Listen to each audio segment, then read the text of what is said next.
Assalamualaikum warahmatullahi wabarakatuh.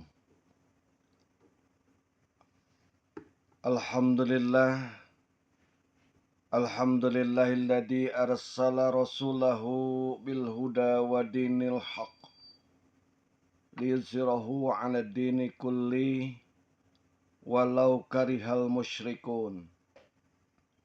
Asyhadu an la ilaha illallah al-malikul haqqul mubin wa asyhadu anna Muhammadan abduhu wa rasuluh Sadiqul wa'dul amin. Fa ya ibadallah usikum wa iyaya bitaqwallah faqad fazal muttaqun.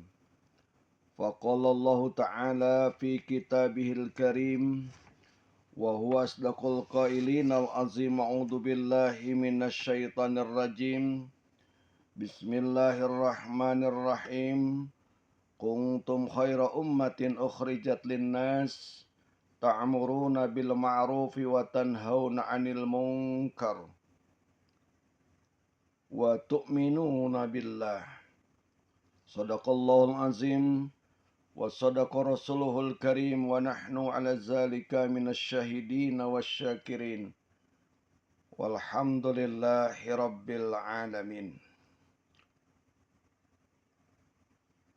Yang paling utama dan pertama, marilah kita panjatkan puji dan syukur kehadirat Allah Zat Rabbul Ghafur atas segala limpahan curahan nikmat dan kasih sayangnya, wabil khusus nikmat iman, Islam dan ihsan, nikmat bertauhid, nikmat beristiqomah menjalankan ibadah, dan tak lupa pula nikmat panjang usia dalam keadaan sehat walafiat. Sebagai bukti syukur, mari kita awali pertemuan perjumpaan di pagi hari ini dengan bersama-sama mengucapkan Alhamdulillahirabbil alamin.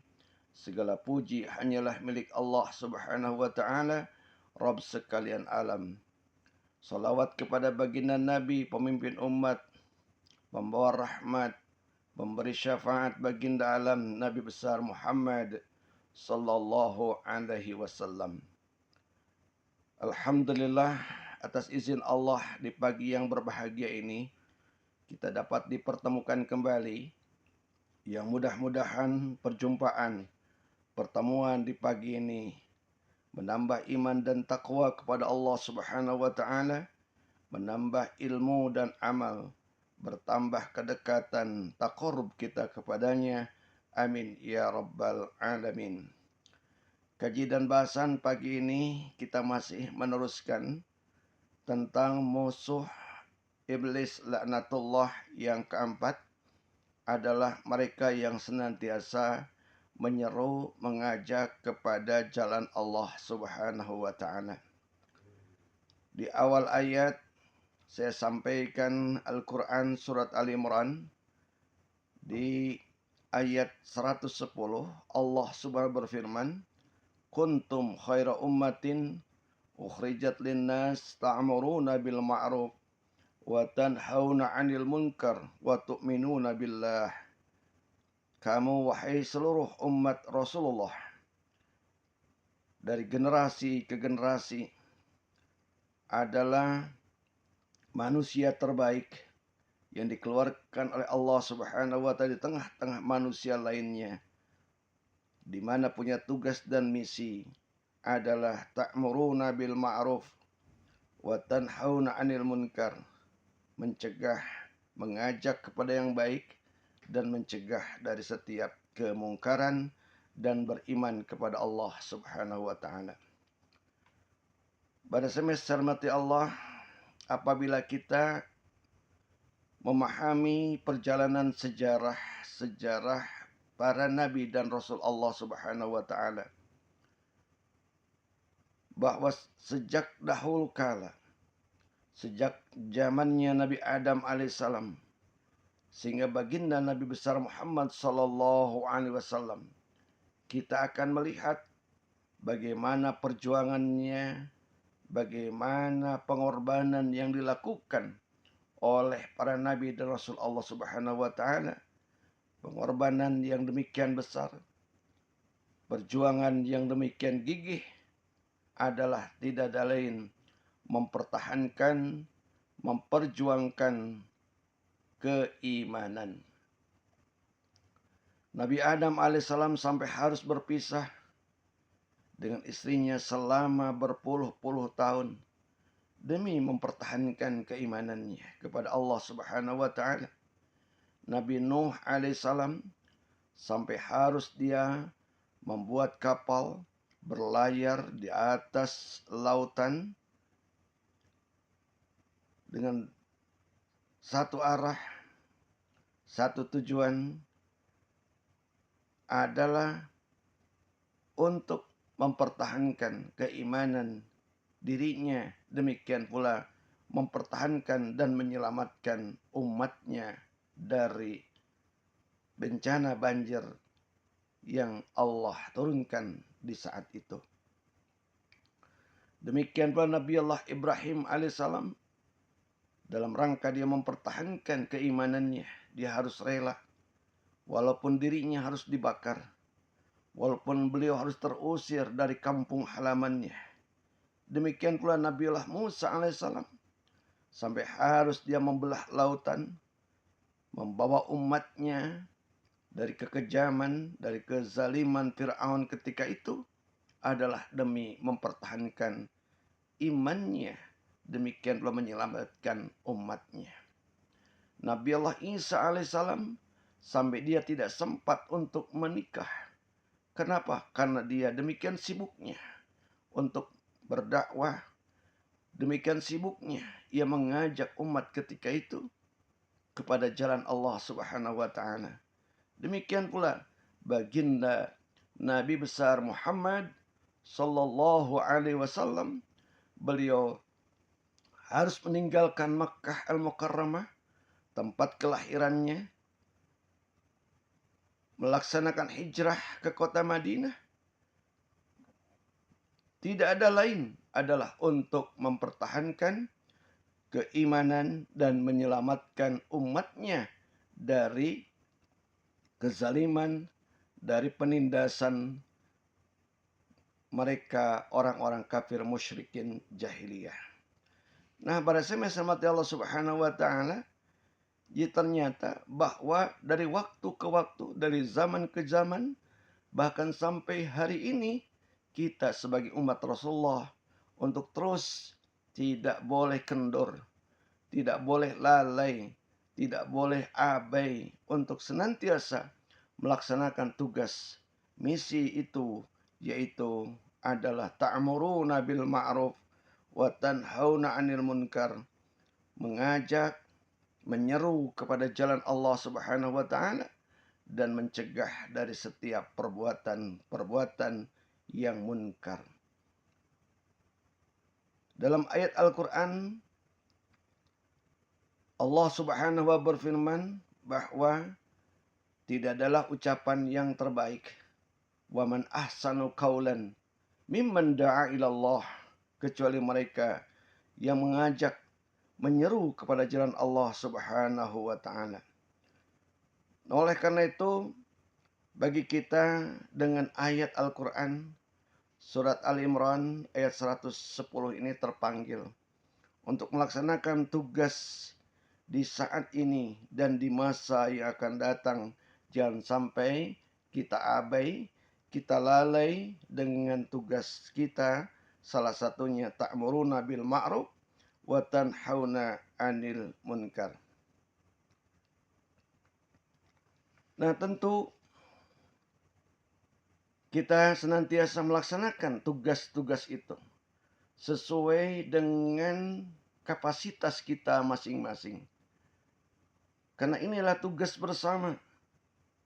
Allah menyerukan dalam sebuah hadis yang diriwayatkan Imam Tabrani melalui lisan baginda Nabi sallallahu alaihi wasallam, ya ayuhan nas muru bil ma'ruf wanhau 'anil munkar qabla an tad'ullah fala yastajibu lakum wa qabla an tastaghfiruhu fala yaghfiru lakum.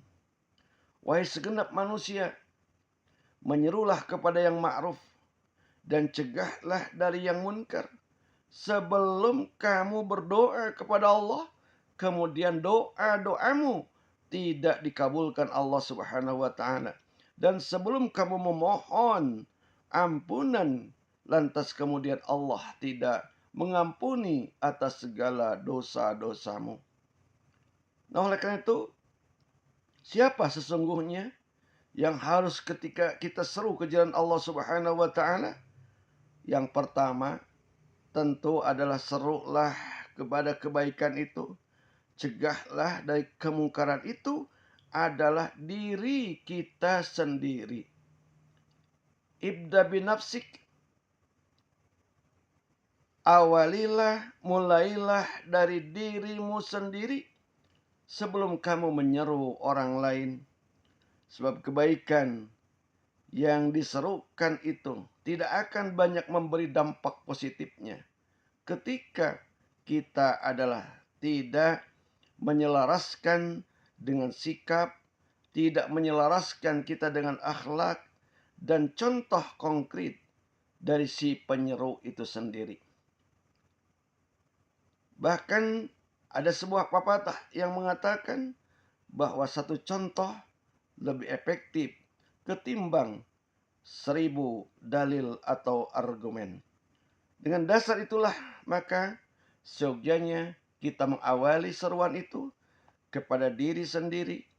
Lakukan setiap apa yang diperintahkan Allah Subhanahu wa taala. Cegah setiap apa yang akan membahayakan diri kita. Jauhi setiap apa yang dilarang Allah Subhanahu wa taala.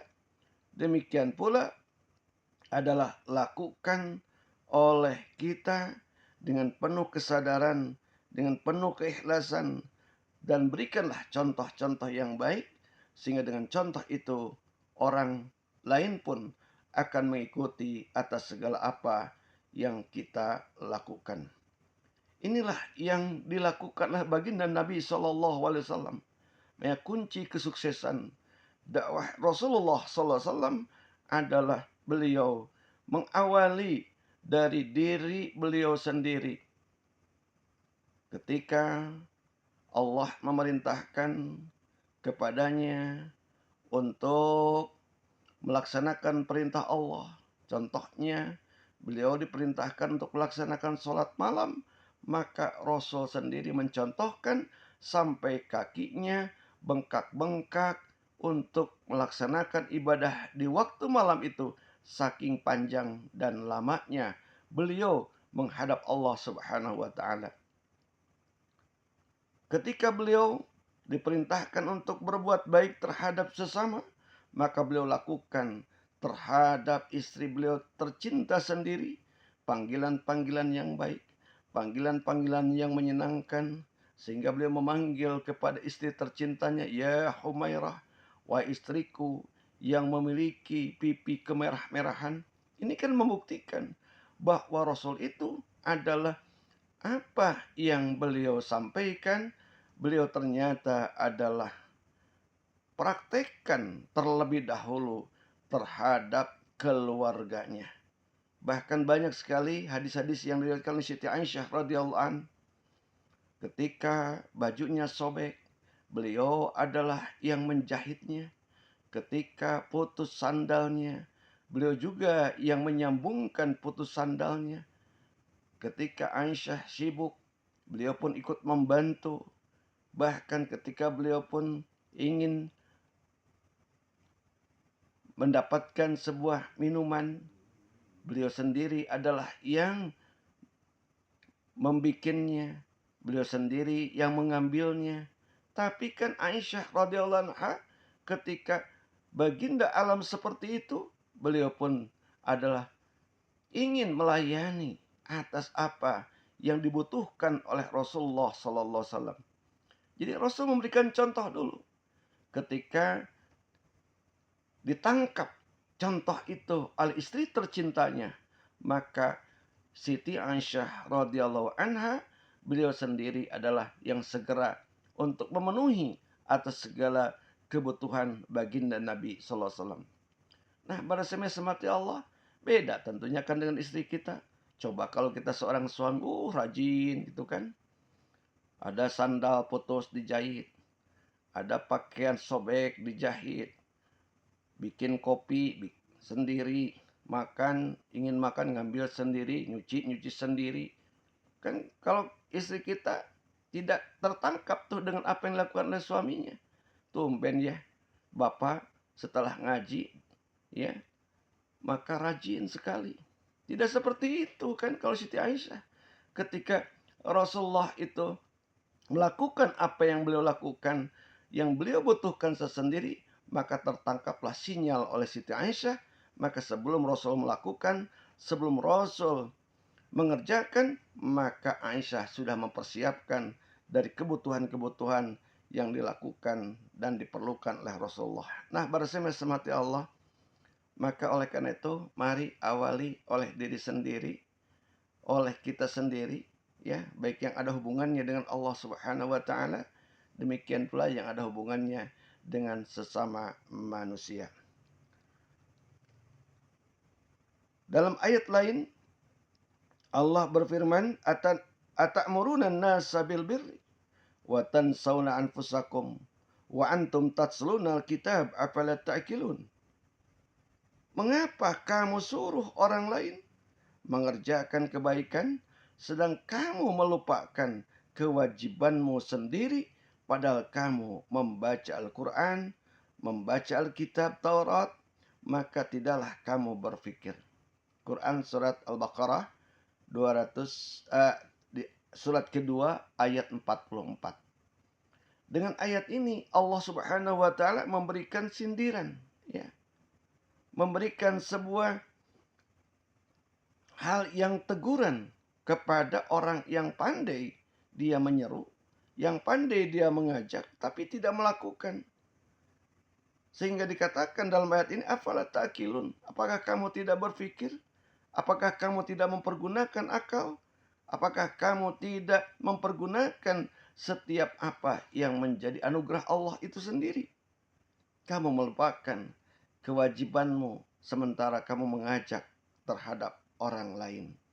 Oleh karena itu, dalam ayat lain, surat As-Saff di ayat kedua sampai 3, ya ayyuhalladzina amanu lima taquluna ma la taf'alun. Kabura maktan indallah an taqulu ma la taf'alun. Wahai orang yang beriman, kenapakah kamu mengatakan sesuatu yang tidak kamu kerjakan?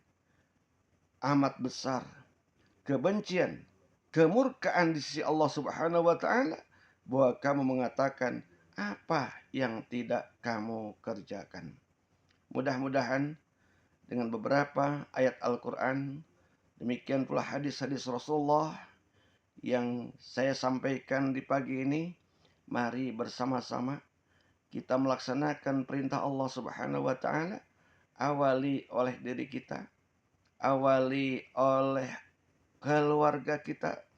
Insya Allah ketika kita sudah memulai dari diri dan dibarengi tentunya dengan akhlak yang terpuji, maka insya Allah adalah orang-orang yang ada di sekitar kita, yang ada di lingkungan kita, akan mengikuti setiap apa yang kita lakukan itu. Oleh karena itu, inilah salah satu kunci sukses dakwahnya baginda Nabi sallallahu alaihi wasallam adalah beliau mengawali dakwah itu, mengajak itu dari diri sendiri, demikian pula nanti dilanjutkan dari keluarganya sendiri. Mudah-mudahan kita semua dapat melaksanakan setiap apa yang diperintahkan Allah Subhanahu wa taala. Demikian pula kita dapat menjauhi setiap yang dilarang Allah Subhanahu wa taala.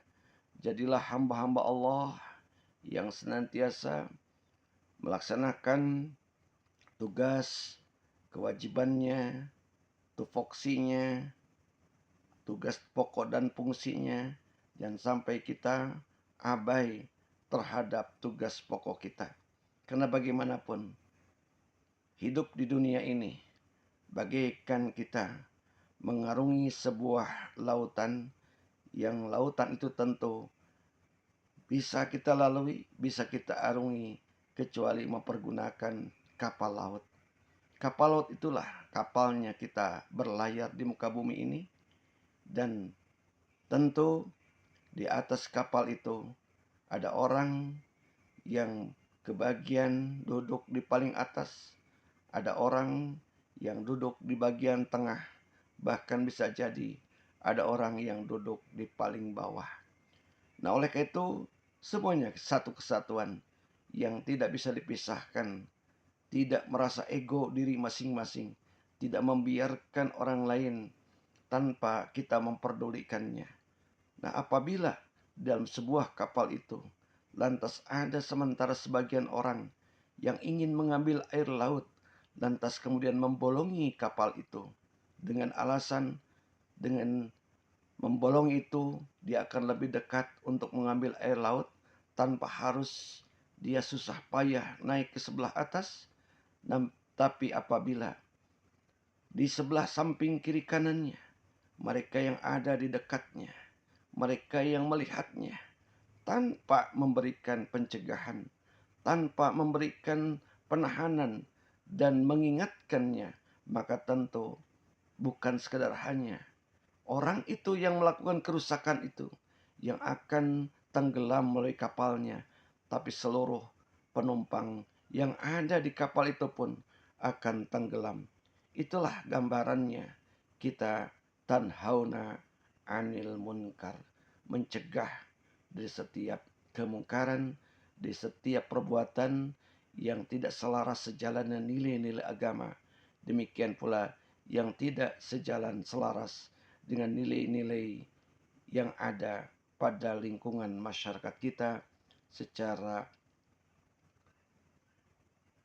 budaya, demikian pula adat istiadat yang seyogyanya kita jaga selama itu adalah tidak bertentangan dengan syariat Allah Subhanahu wa taala.